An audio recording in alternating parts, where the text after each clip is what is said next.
Hi, and good evening, everyone. My name is Albert, and this is Vlogs About Nothing.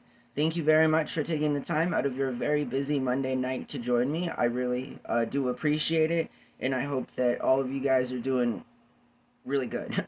You feel me? I hope that that's the way that it is. I hope IRL, you're having a good experience and all that other noise.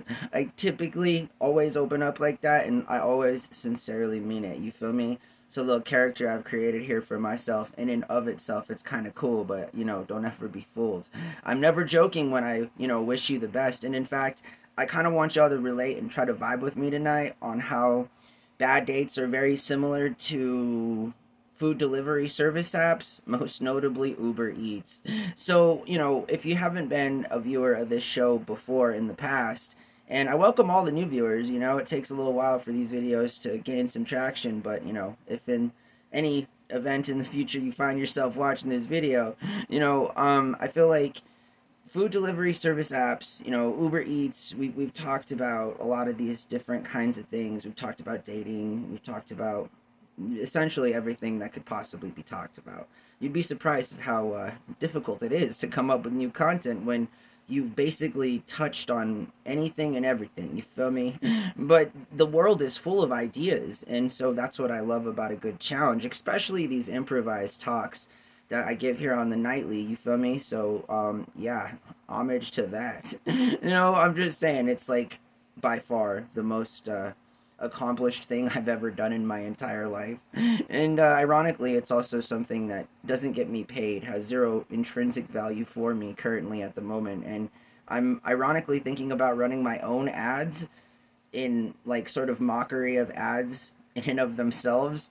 So stay tuned, My little brain is always working. Trust me, I get it to try to stop all the time, but it doesn't really ever work, and so I'm sadly disappointed. Anyways, so all right, here's the thing. A bad day and food delivery service apps, Uber, whatever it is, you feel me? Okay.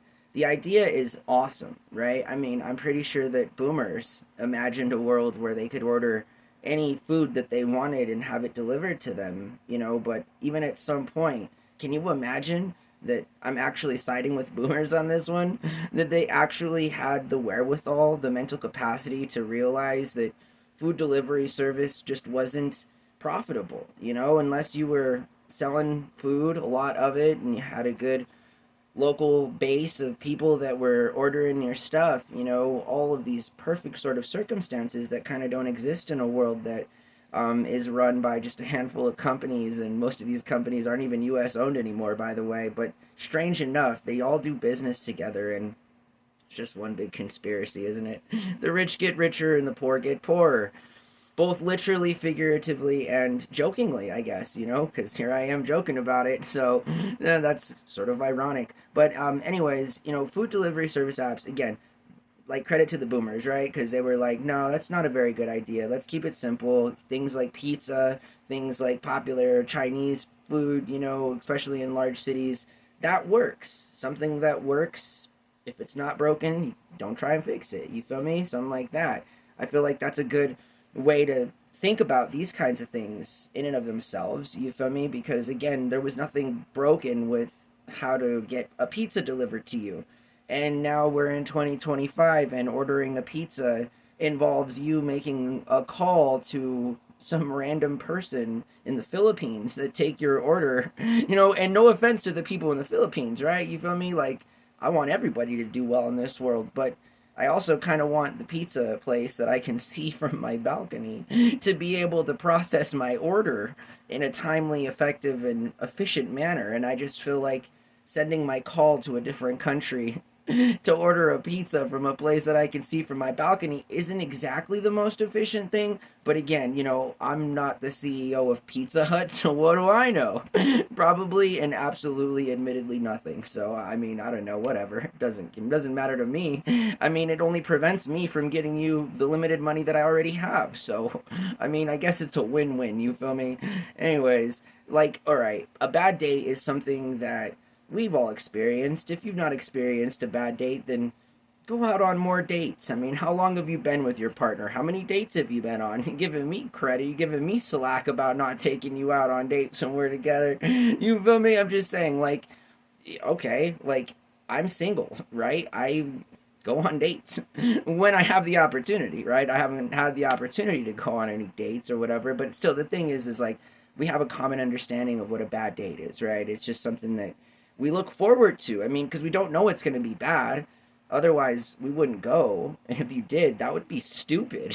I'm just saying that, like, this is assuming that we're not being stupid and that we know or we're expecting a good or just not any result. We're just going into it, just wanting a good experience, obviously. And so, unless we're like a different type of way and we want to have a bad day. Anyways, I'm just saying that, like, we don't know that we're on that bad date until we're on that bad date, right? And just so much as we don't know how our food delivery is going to go for us until we get that food delivered, right? I mean, literally, that's the whole point of it. The whole point of going through all of that, through all that trouble, through all of those meetings, through all of those talks, through all of those referrals, however you're going to be going out on that first initial date, going into it with zero expectations as it concerns either having a good or bad experience and letting the time and flow dictate sort of what goes on in that specific situation.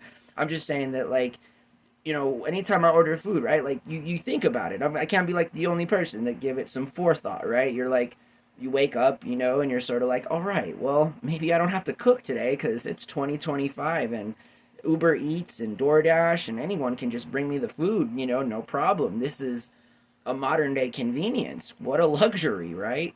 I mean, also, what a sham in and of itself, because you wake up and you have this idea of an experience that you want to turn out well, but sometimes, more often than not, it's going to turn out awful.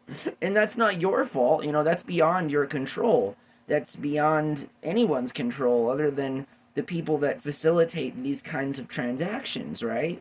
And again, so whether that be a dating web app, site, provider, developer, whatever, you feel me, or the conglomerate that gives people rides and also brings you your food. I'm just saying that, like, those are two different industries. I mean, really, delivering food is not the same as, delivering people. You give people rides, you deliver food. But I mean, I guess you could say that you also give food rides and deliver people, because that's kind of like interchangeable. It's what you do, deliver people to their destination. I'm just saying, like, so I'm, like, lately it's been awful, and I'm not quite sure why places like Uber Eats and DoorDash, especially Uber Eats, they never come through.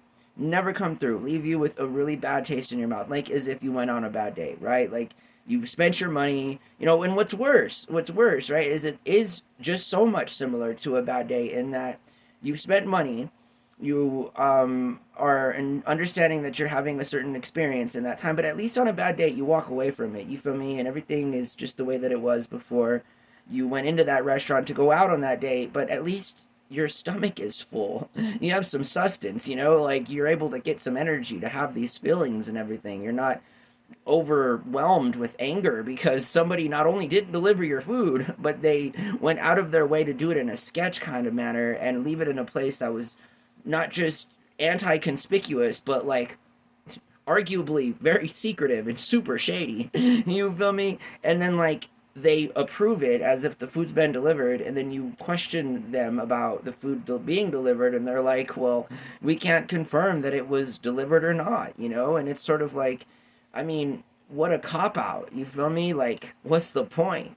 What's the point if we can't confirm anything at all? Or, it's sort of, it's a real shady way. I mean, I don't know, if this is obviously, this is a response that has been articulated and crafted from some crafty attorneys. This is clearly legalese, as they call it, because they're getting real specific, as it concerns. I mean, I guess I also don't understand, to all those same people, why every time I place a food order for a certain amount of money, the company charges my card more. It's one thing to hold an authorization for the amount you've been approved to hold, but to just take a few extra dollars off the top, I'm just not sure if that is something that I'm not either reading or, like, is just, I don't know, maybe I'm always the last one on the train, maybe I'm wrong, maybe I'm stupid, who knows?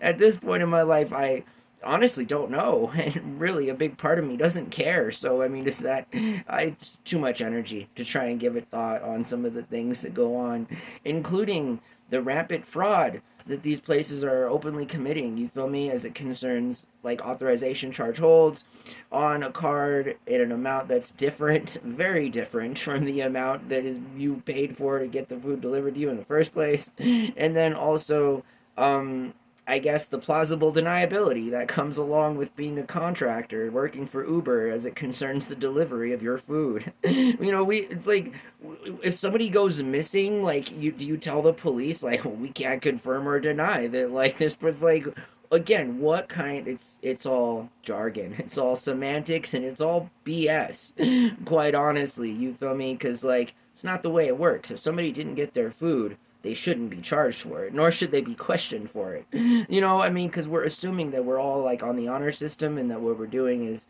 in good faith and honesty. And if not, you really got to think about the decisions that we're making. Maybe like not paying delivery drivers what they deserve to be paid to deliver our food in the first place, and as like customers and consumers, not sending our delivery drivers 13 miles for a $2 tip from a restaurant that is clear across town. At least keep it local. I mean, I go out of my way. My roommate and I, we go out of our way to even try to like order from restaurants that we could easily just walk to as well. You know what I mean? But we're like, okay, thinking of other people, we don't want these guys driving too far. We don't have $10 to tip somebody from coming clear across town to add on top of a healthy tip just to make it worth their while. So like, I'm just saying, the door swings both ways. And food delivery service apps are commonly now known to me as a dating sort of experiment that could possibly go either good or bad. And most recently, it's gone terribly bad. And honestly, again, like, I don't care, whatever. Walmart is going to take over everything anyway. So shout out to the boomers and all the millennials who've collabed and made Walmart what it is and what it will be, because I can assure you that it will eventually show a way healthier profit margin than places like Amazon. And just like anything and everything in life, Walmart's coming for it all online. So beware, you were so concerned about Walmart stealing jobs from the local economy. No one ever thought that they'd go after all of the money on the internet, but good for Walmart. I'd rather give my money to Sam Walton's family than I would Jeff Bezos, hands down, any day of the week. Very pro Arkansas. Go Arkansas. Anyways, I hope that you guys have a really awesome night. Thanks for watching my show. I do really appreciate it. Every single night I try and sit up here and talk to you guys for just a few minutes, and it means a lot to me that you're here with me, and I hope that you guys have a really awesome and cool work week. You feel me? Tomorrow's Taco Tuesday, so make sure you get your tacos. I'm not sure when my roommate and I will be eating tacos this week, but I'm sure we'll be eating tacos this week. We had marinara sauce with some ground beef earlier. We try to keep it real simple here, you feel me? But it was really good, actually. So, yeah. Anyways, hope that you guys have a really good night. Take care. My name is Albert. This was Vlogs About Nothing. Bye.